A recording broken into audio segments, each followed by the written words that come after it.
Hi guys, I'm a Forester here with another video about this old truck. So this is my 2002 GMC Sierra. I've been driving it for 22 years, 22 or 23 years now.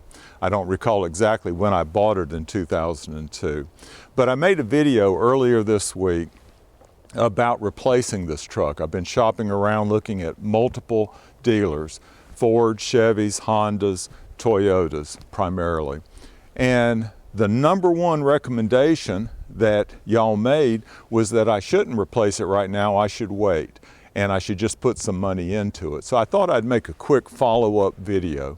Before I forget, I wanted to thank all the people who commented. I had over 500 comments to that video earlier this week, and I've been trying to work my way through those comments and reply to all of them.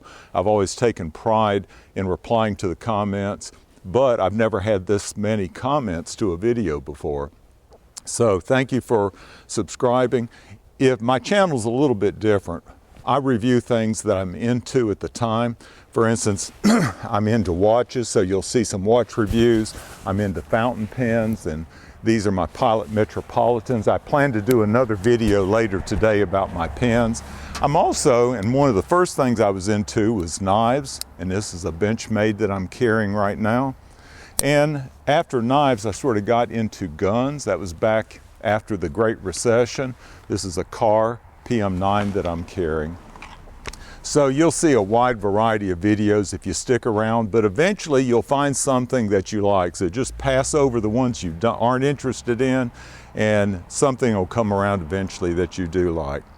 But the point of this video, I have a question to ask you again, and I'll get to that question by the end of the video. But I thought before I ask the question, I wanted to give you a walk around tour inside and out of this vehicle, the Sierra 1500, and give you a good idea of the condition that it's in. I'm going to cut the video right now, and then we'll look at the outside first, which is the biggest problem I'm having.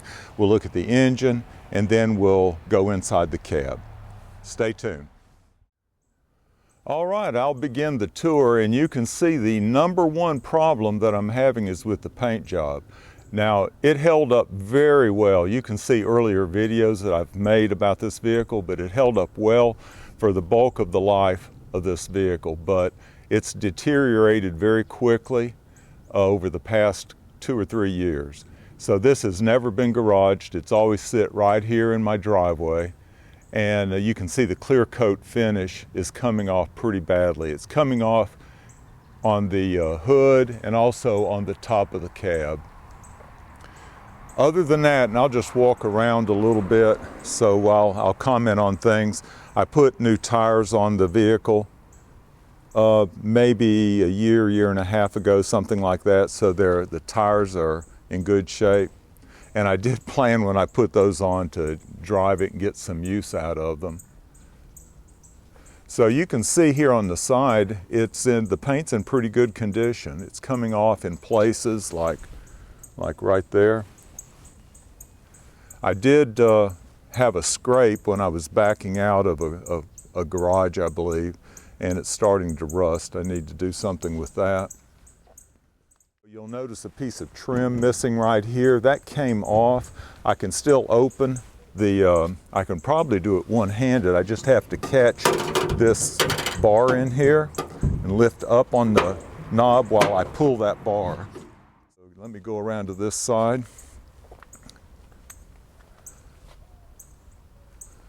Never had any problems with the electric windows, the power door locks. Oh, and this is the other old car. So the truck is a 2002.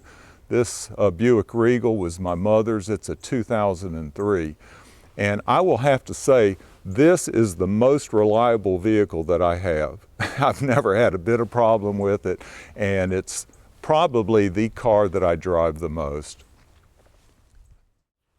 Pop the door, and you can see it's so worn that the lock and unlock have come off.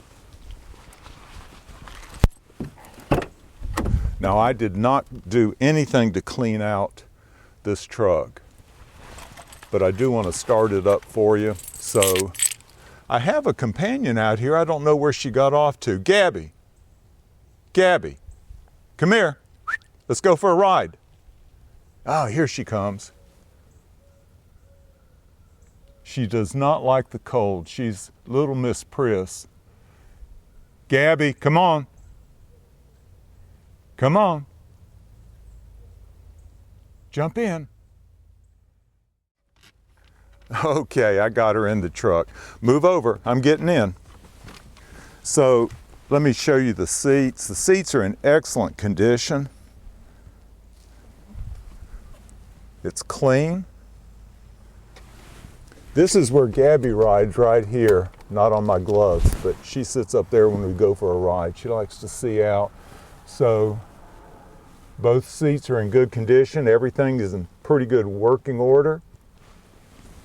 Let me show you the back. So it has the extended cab. This is my cruiser's vest. So I've been planning to cruise timber over the holidays. I didn't get around to it, but I was ready for it. You can tell what I'm into. Took down a tree over the holidays. So the back is clean. Nobody really rides back there much. I just use it for storage. Let me close that up, and I'm going to get in. Now it's 30 degrees. I can't get my hand out. It's 30 degrees out here, and I have not started up this truck in about 3 or 4 days. So let's see if it starts. See, starts right up. You will notice a light, the ABS light stays on. I haven't had ABS brakes on this vehicle for, I don't know, probably 10 years. They went out and it didn't really concern me. The radio works. I'll see what, oh, a CD is on. I'll turn that off because I don't want to lose monetization on the video. But I do have one problem with the stereo. The front speakers don't work. They went out a long time ago, but I can hear it still on the back speakers. And I will say that this still has a CD player.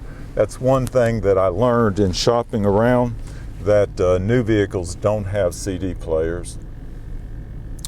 What can I show you? There's the mileage, 192,000 miles. Okay, the major problem that I have in here is not Gabby, but it's the front dash. If you can see, it started to crack. And there's a bad break right up there, and then more cracks over here. So I'm looking for ways to repair that instead of replacing the dash. But it runs well. I don't know if you can hear the engine, but I'll rev it up. It doesn't use a bit of oil. All right, so I'll go outside. We'll pop the hood on the engine, let you look inside. Okay, so now we're outside and I've popped the hood on the engine. So I have had this truck and I've maintained it for 20 some years. It still runs well. It doesn't use any oil. I don't have to add any oil at all.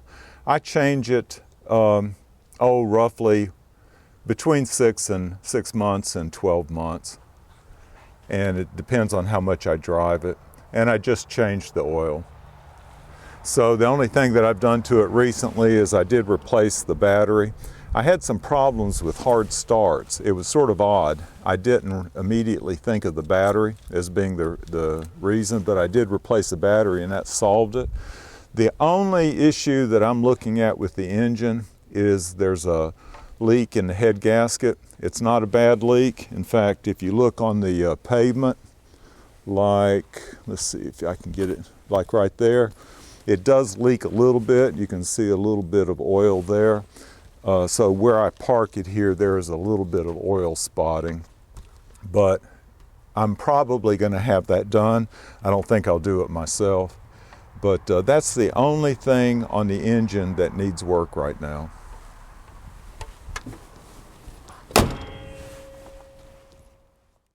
Okay, there you have it. That's the grand tour. We walked around. The major problem is the paint job. I have had that priced. I went to 3 local paint and body shops, and the first 3 I went to said we only do insurance work, which I wasn't aware of. That was a big issue. I finally went to one and I got an estimate of $7,000, which I thought was exorbitant. And then I went to another and got a price of $12,000. They do high-end paint jobs. So anyway, I wasn't going to put anywhere near the $7,000 in it. And so I'm still looking for somebody who will do a good paint job, and I've actually considered doing it myself. Never painted a vehicle before, but I've considered it. So that's the major problem. The leak in the head gasket is not a major problem, but I might have that fixed. The dash is probably something that I want to have repaired, or just try to do a easy repair myself. And then the tailgate, the part missing there, that's it. So my question to you is, how much money would you put into an old vehicle like this with 192,000 miles on it at this point after 22 years? So give me your feedback. For some of you that recommended that I just keep running this and put money into it, I'm going to ask you, how much should I put into it, in your opinion? Y'all take care. Look forward to your comments.